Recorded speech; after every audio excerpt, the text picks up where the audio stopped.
Hoje vamos para a aula de quinta-feira, dia 1º de abril. Vamos ver então a nossa rotina.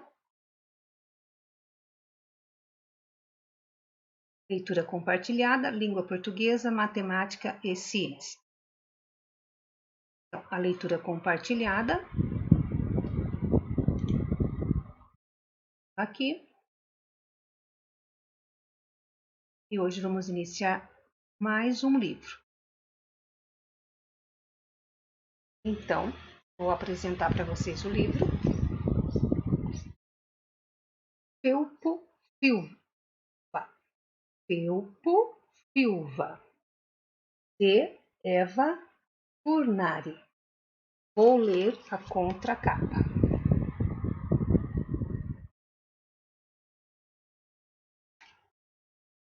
Esta é a história do Felpo, um coelho poeta um pouco neurótico.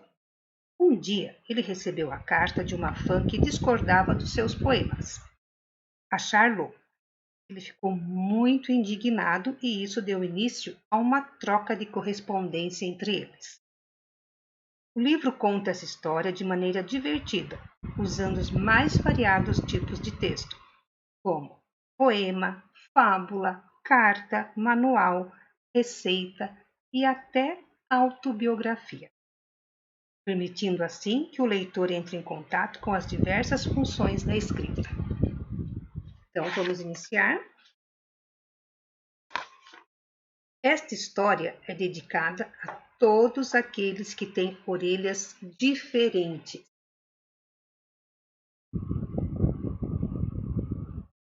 Entendendo?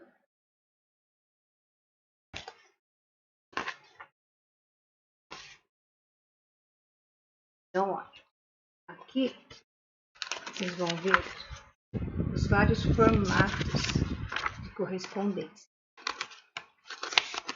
Nós vamos tendo contato no decorrer da história, certo? Então, eu vou começar.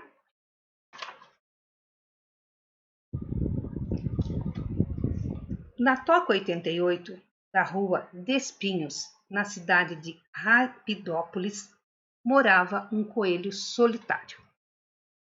Ele não recebia visitas, não tinha amigos, nunca queria saber de conversa com ninguém. Vizinhos já estavam acostumados. Diziam que ele vivia no mundo da lua, que era distraído e desligado e que tudo isso se podia entender, pois ele era um poeta. Ele era o famoso poeta e escritor Felpo Filva. Felpo era assim, solitário desde os tempos de criança, quando os coleguinhas de escola zombavam dele, porque ele tinha uma orelha mais curta que a outra. Não sei se vocês conseguem enxergar. Olha lá.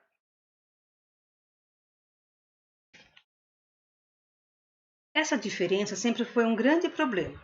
A situação piorou ainda mais quando resolveram que Felpo deveria usar um aparelho para esticar a orelha curta. O aparelho se chamava tricoleria. Era grande, pesado e difícil de usar.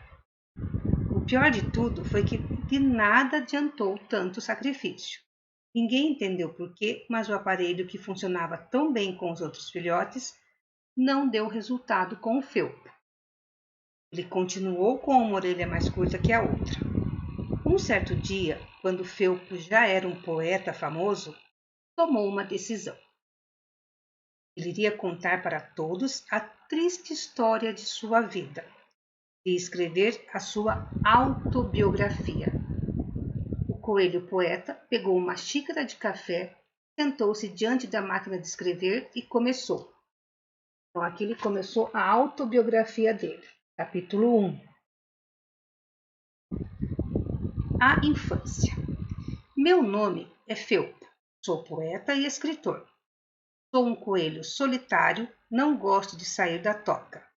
Quando eu era pequeno, sofri muito, porque tinha uma orelha mais curta que a outra. Os colegas sempre zombavam de mim. Felpo lembrou-se de um papel velho que estava guardado na gaveta já há muito tempo e colocou-o em cima da escrivaninha, ao lado da máquina de escrever. Era o manual do Sticorelia.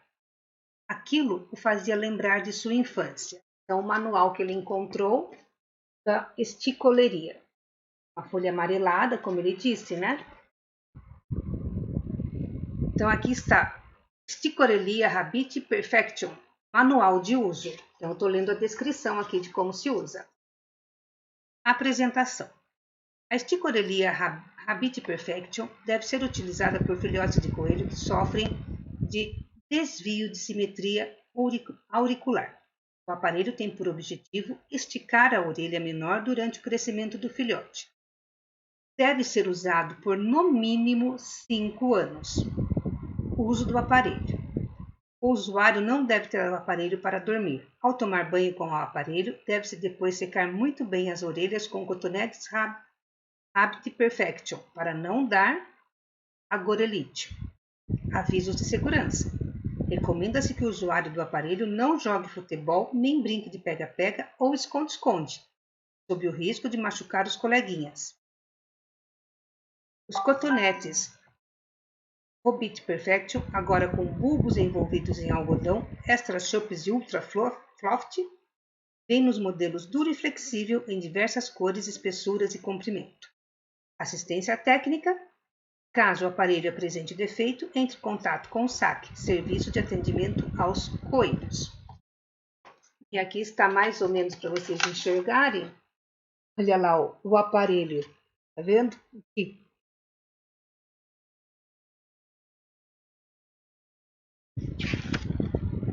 Nesse momento, seus pensamentos foram interrompidos pela campainha. Era o carteiro trazendo uma pilha enorme de cartas. O poeta sempre recebia muitas, mas nunca lia nenhuma, nem as abria. Elas iam todas fechadas direto para o fundo do baú. Nesse dia, porém, Felpo viu um envelope diferente, grande, lilás, amarrado com um laço de fita de cetim. Aquilo chamou sua atenção. Curioso, ele abriu e leu. Então agora é uma carta que ele está lendo daquele amontoado lá, estão vendo? Rapidópolis, 20 de fevereiro. Prezado senhor Felpo Silva. Prezado senhor Felpo Silva. Meu nome é Charlot e admiro demais o seu talento e os seus poemas. Mas, se me permite, tem algunzinhos deles que eu não gosto nem um pouco. Sinceramente, eu discordei da história do poema da Princesa do Avesso. Cruz credo, que final pavoroso, veja só. Princesa do Avesso não mora na torre, o fundo do poço é o seu casarão. Não joga suas tranças, espera uma corda de um príncipe jovem, formoso e bobão. Chegado o momento, a moça do avesso o traz para baixo com um leve puxão. No fundo do poço, com frio e com fome, os dois infelizes para sempre serão. Desculpe, senhor poeta, mas essa sua história é muito pessimista. Odiei esse final triste e dramático. Veja, eu fiz a continuação e mudei o destino dos pobres coitados. Um dia, porém, a história mudou. Ninguém sabe como nem qual a razão. Do fundo do poço saíram cansados de tanta tristeza, de tanta prisão. Pegaram suas tralhas, suas coisas, seus filhos, saíram voando num baita avião. Não foram para a torre, não foram para a lua. Ficaram na terra com seus pés no chão. Compraram uma casa numa linda praia, viveram para sempre de short ou calção. Então, o que ela escreveu? A família aqui. O senhor gostou? Com certeza eles serão mais felizes assim, não? Espero que o senhor não se ofenda com isso. Um abraço cordial, Charlot Passepartout. Quando o Felpo acabou de ler, sua orelha direita, a mais curta, começou a tremer. Toda vez que ele ficava nervoso, a orelha tremia descontrolada. Infelizmente, além do encurtamento, ele sofria de orelite tremulosa. A carta tinha deixado Felpo muito nervoso. Um coelho famoso como ele não estava acostumado com pessoas que diziam assim, com todas as letras: não gostei do seu poema. Quem era aquela Charlot que tinha coragem de falar com ele daquele jeito e ainda mais mudar o fim da sua história? Felpo não ia responder a tamanho atrevimento. Amassou a carta e jogou-a fora. A carta foi para o lixo, mas o assunto não. Felpo não conseguia esquecer as palavras de Charlot. Será que ela tinha razão? Será que ele era tão pessimista assim? Pensou nos títulos de seus livros: A Cenoura Murcha, A Horta por Trás das Grades, De Olhos Vermelhos, Um Pé de Coelho Azarado, Infeliz Páscoa. Então, aqui são os livros dele, nesta página.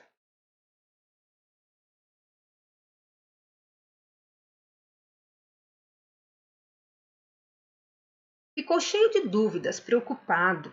Pegou a carta do lixo, desamassou, leu e releu umas 15 vezes.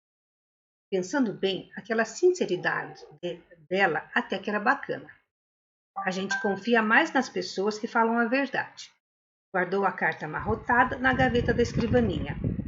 Felpo levou um bom tempo para esquecer o assunto. E quando conseguiu, chegou mais um envelope lilás. Ele leu a carta.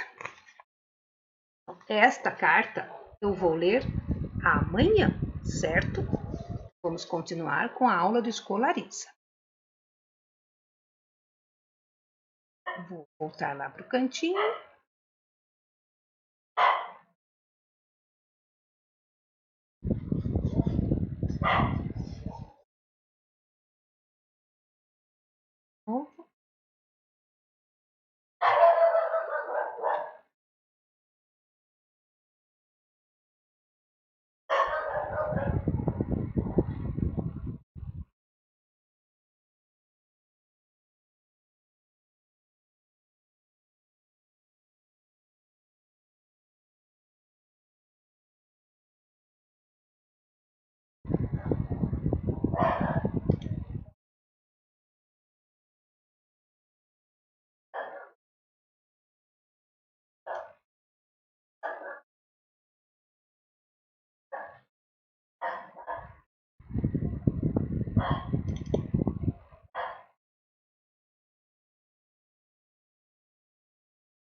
Prontinho, voltamos para o Escolariza.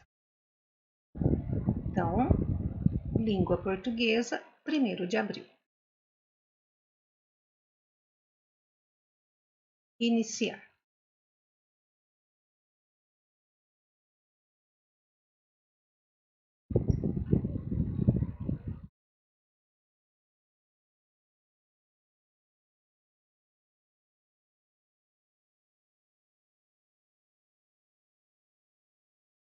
Tá?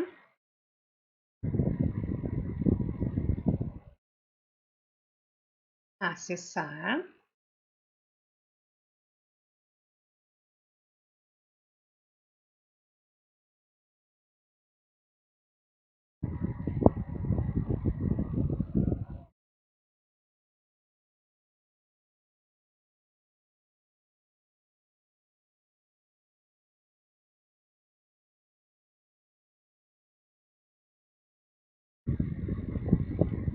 Esperando carregar a internet.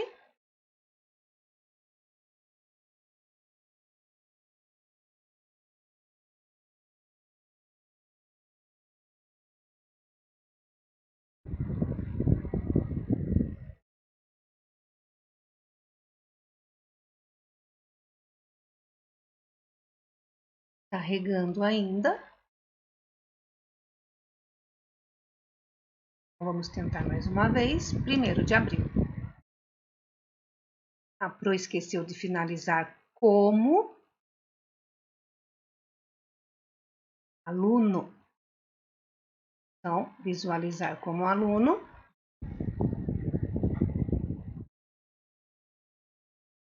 1º de abril.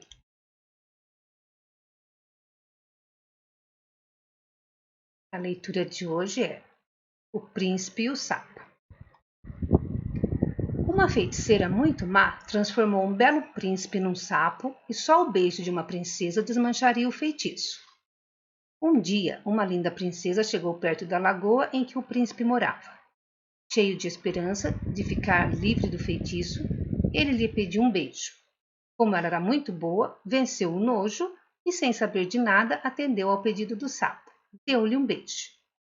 Imediatamente, o sapo voltou a ser príncipe, casou-se com a princesa e foram felizes para sempre. Então, a maioria já conhece essa história, né? Foi feito um resumo. Vamos ver o próximo agora. Então, aqui eu repeti a história e pergunto: quais são os personagens dessa história? Fácil, né? Então, vamos pôr os personagens, salvar a resposta e próximo. O textinho de novo aqui. A segunda pergunta. A feiticeira lançou um feitiço no Belo Príncipe. Que feitiço foi esse? Responde, salva e próximo. Número 3. Como esse feitiço poderia ser desfeito? Responde, salva, próximo. 4. O feitiço foi desmanchado? Sim ou não? Responde, salva e próximo. O que aconteceu depois? Responde, salva, próximo. Agora sim. O que você acha de modificar o final dessa história? Use sua criatividade e crie um final divertido, bem diferente daquele que você acabou de ler. Dicas: ele está claro, o texto que vocês estão escrevendo, verifique a ortografia e pontuação, faça as correções necessárias, reescreva o texto e faça uma leitura em voz alta. Escreva no seu caderno, depois aqui. Então, eu vou ler de cada um. Salva a resposta. E próximo.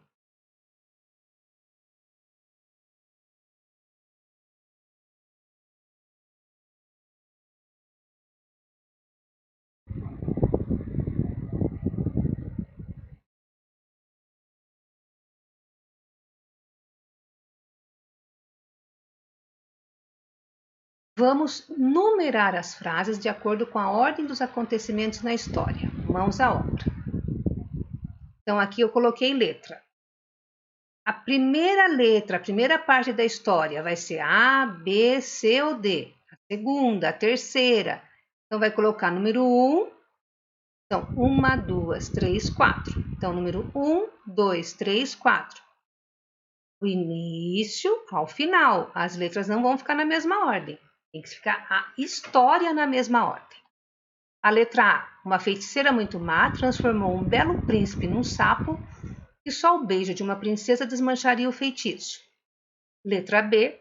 Imediatamente, o sapo voltou a ser príncipe, casou-se com a princesa e foram felizes para sempre. Letra C. Um dia, uma linda princesa chegou perto da lagoa em que o príncipe morava. Cheio de esperança de ficar livre do feitiço, ele lhe pediu um beijo. E letra D. Como ela era muito boa, venceu o nojo e, sem saber de nada, atendeu ao pedido do sapo. Deu-lhe um beijo. Então, vocês vão pôr 1, 2, 3, 4. No 1, qual é a primeira parte da história? Que letra? Em seguida, em seguida, em seguida. Salva a resposta e conclui a lição. Agora, matemática. Antecessor e sucessor. O número da casa de Fabrício é 723. O número da casa de Elis é o sucessor do número da casa de Fabrício. Sucessor, o que é mesmo? Que vem antes ou depois? Sucessor, que vem depois. O número da casa de Ana é o antecessor do número da casa de Fabrício. Então, se eu sei a casa de Fabrício, o antecessor é o que vem antes. Qual é o número da casa de Elis e de Ana? Então, vocês vão por aqui. Elis, Ana. Salva a resposta. Próximo. Complete com o antecessor e sucessor dos números abaixo. Letra A. Então, quem vem antes do 1301, quem vem depois? Vocês vão abrir a imagem, colocar aqui quem vem antes, aqui quem vem depois. Salva e aguarda. Então, como eu só fiz o risquinho, apareceu o risquinho. Próximo. Letra B. Quem vem antes, quem vem depois do 3.563? Próximo. Quem vem antes do 7.654, quem vem depois do 7.654? Próximo. Quem vem antes do 8.309, quem vem depois do 8.309? Próximo. Escreva por extenso o número da casa de Fabrício. Então, 723, vocês vão escrever 723. Salvar.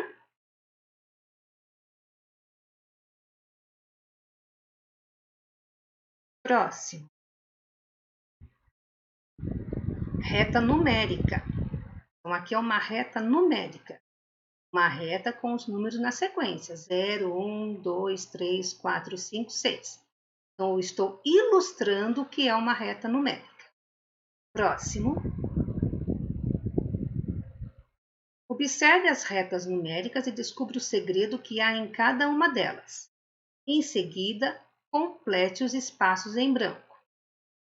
Então, vamos abrir a imagem. 33, 42. Número será que vem aqui? Será que é a diferença entre esse? Testar. Daí vai ver a sequência, vai ser sempre a mesma. Ou 99, 88, 77. Vamos ter que descobrir o segredo. Descobriu? Vai por aqui e salvar. Então, cada reta numérica vai ter um segredo.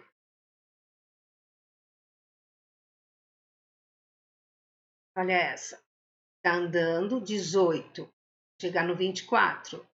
Para chegar nesse número que está escondido. Para chegar no 36 e no 42. E depois, sempre tem que ser a mesma quantia. Se for de 1 em 1, 2 em 2, 3 em 3. Qual é o segredo desta? Vocês vão abrir a imagem e colocar. 223, 230. 223 para chegar no 230. 7. Será que aqui cabe o 237? Aí tem que pôr mais 7, mais 7. Se bateu com 258, é 7, senão vai ter que procurar, descobrir. Certo? Conclui a lição.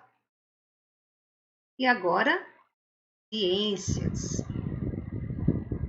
O vírus e suas características. Vamos pensar. Os vírus podem ser comparados a vírus do computador ou a do celular, porque são programas desenvolvidos para prejudicar o funcionamento das máquinas. Eles invadem o sistema, o ser vivo, um computador ou um celular, fazem cópias e se espalham para outros seres vivos ou eletrônicos, por meio de seres ou arquivos contaminados.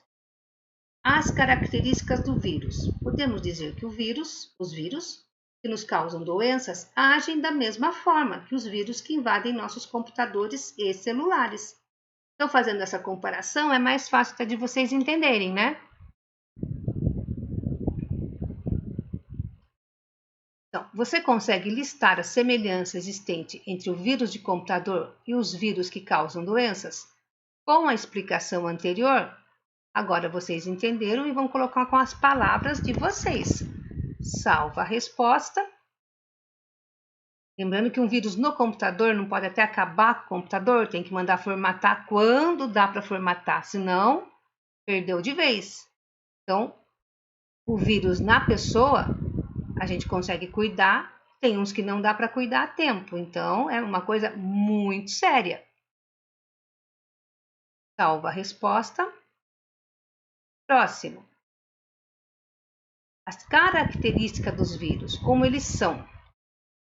Os vírus são os menores de todos os seres. Uma característica muito importante é que eles não são formados por células. Por essa razão, são chamados de acelulares.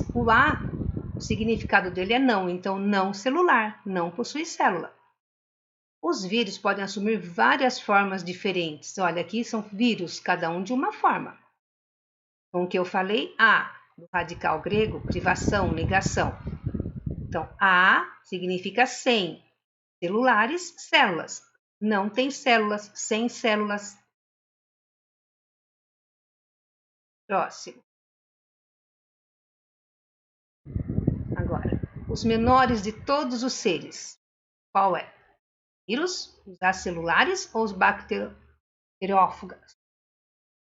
Não são formados por células. Lembra do A? Não. Celulares, células. Qual vai ser? 1, 2. Aqui seria 3, gente. Agora que eu vi. 1, 2, 3. Vírus que invadem as bactérias. Bactérias. Olha lá.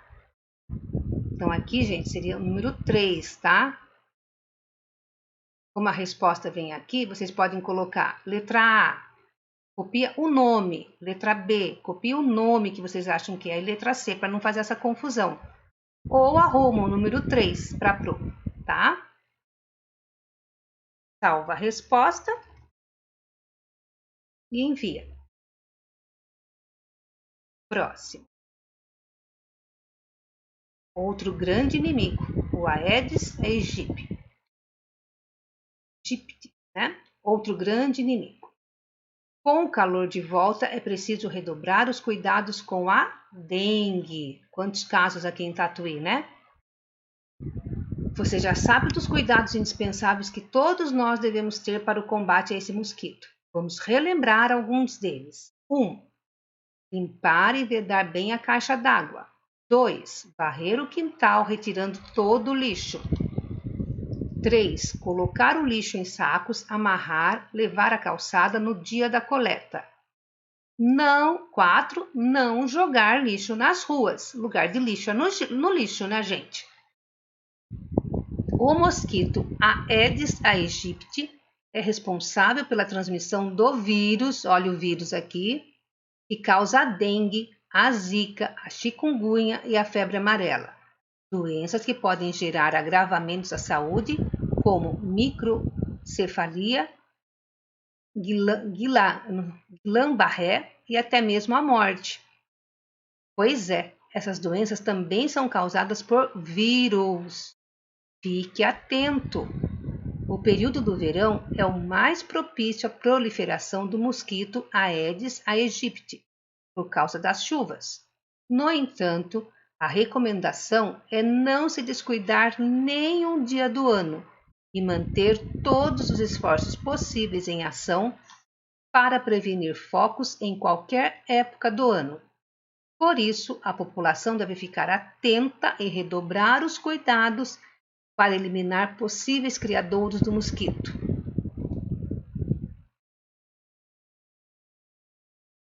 Então, aqui eu coloquei uma matéria falando da nossa cidade, do jornal O Progresso.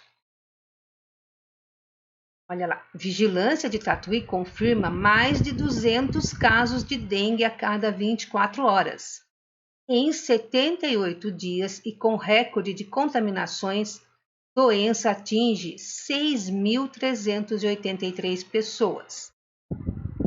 Então, foi feito por redação da redação. Em menos de 90 dias, Tatuí registrou mais de 6.000 casos positivos de dengue. Novo boletim da Vigilância Epidemiológica, órgão da Secretaria de Saúde, divulgado nesta sexta-feira, 19. Então, gente, hoje já é dia 1º, isso aqui é do dia 19. apontou aumento de 28,94% nos casos da doença, com 1.433 novas confirmações em uma semana. Até sexta-feira da semana passada, 12, a cidade havia somado 4.950 casos. Já nesta sexta-feira, a VE, que é Vigilância Epidemiológica, informou ter totalizado 6.383 moradores contaminados, média diária de 204,7 confirmações, ou seja, 8,5 casos de dengue por hora. 8,5 casos de dengue por hora. Então, em uma hora, 8,5, 8,5. Em 2 horas, 8 e 8, 16, meio, 1, 17. Em 2 horas, 17 pessoas estão contaminadas. O número sobe diariamente. Somente na quinta-feira, 18, 317 casos foram confirmados na cidade. O índice soma todos os pacientes que receberam atendimento na UPA, unidade de pronto atendimento, no Hospital da Unimed e na unidade de atendimento à dengue da Santa Casa de Misericórdia. De acordo com a Secretaria Municipal da Saúde, Tirza Luiza de Melo Meira Martins, nos bairros onde houve registro de autóctones, o Centro de Controle de Zoonose realizou a nebulização, aplicação de inseticida pelas ruas. A maioria dos casos é autóctone. O que é isto? Contraídos no município e ocorre na região no Jardim Santa Rita de Castro. Contudo, conforme a VE, Vigilância Epidemiológica, já há registro de casos positivos em todos os bairros da cidade. Os relatórios apontam que somente nos últimos 30 dias o índice de casos positivos da doença subiu 337,79% no município, já que, até 18 de fevereiro, o órgão somava 1.458 casos confirmados da doença. Ainda, conforme o órgão, entre os casos confirmados, os números que mais subiram nos últimos 30 dias são os dos casos contraídos no município. Na ocasião, a cidade somava 1.454 autóctones e 4 importados. A secretaria alerta que, mesmo enfrentando a pandemia, os moradores não podem deixar de se prevenir contra a dengue e orienta que aproveitem o isolamento social como oportunidade para cuidar da limpeza da casa e dos quintais. Evitar a reprodução do mosquito Aedes aegypti, transmissor da doença, é o foco do nosso trabalho. É preciso muito cuidado e atenção com os criadouros. Por isso, nós sempre reforçamos o pedido para que as pessoas não deixem água parada, orienta Tirza.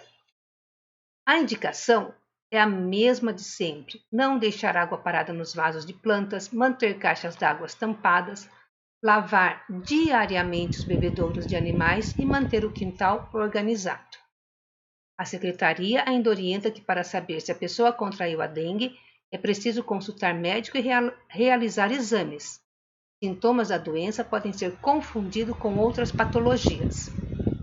Segundo o Ministério da Saúde, as ocorrências mais comuns são febre alta, erupções cutâneas e dores musculares e articulares. E em casos mais graves, o paciente pode sofrer hemorragia intensa e choque hemorrágico, quando perde mais de 20% do sangue ou fluidos corporais, o que pode ser fatal. Se a pessoa sentir os sintomas relacionados à doença, é importante que não se automedique, que ele procure o atendimento médico nas unidades de saúde ou na unidade de atendimento à dengue da Santa Casa, aponta Tirza. Os doentes podem também sofrer dores fortes nas articulações, nos músculos, atrás dos olhos, costas, abdômen e ossos. Os sintomas ainda incluem dor de cabeça, manchas avermelhadas pelo corpo e náuseas. A enfermeira reiterou que todas as pessoas que apresentam febre acompanhada de pelo menos 2 sintomas, como náuseas, vômitos, manchas avermelhadas pelo corpo, dor nas articulações, dor de cabeça ou dor no fundo dos olhos, devem procurar a unidade de atendimento à dengue. de segunda-feira a sexta-feira, das 8 às 17 horas. No período noturno e os finais de semana é necessário procurar a UPA, Unidade de Pronto Atendimento, conforme o protocolo do Ministério da Saúde. Todas as unidades básicas de saúde também atendem suspeitas de dengue, realizam as notificações, a coleta de exames e todas as ações necessárias. Essa é a única forma de prevenção. Faça a sua parte. #combate a AIDS. Então, esse é o nosso jornal Progresso de Tatuí. Concluímos a lição e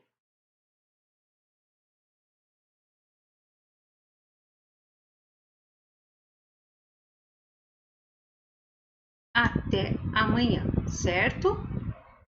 Continuando também com a história do Felpo Filva. Tchau, tchau.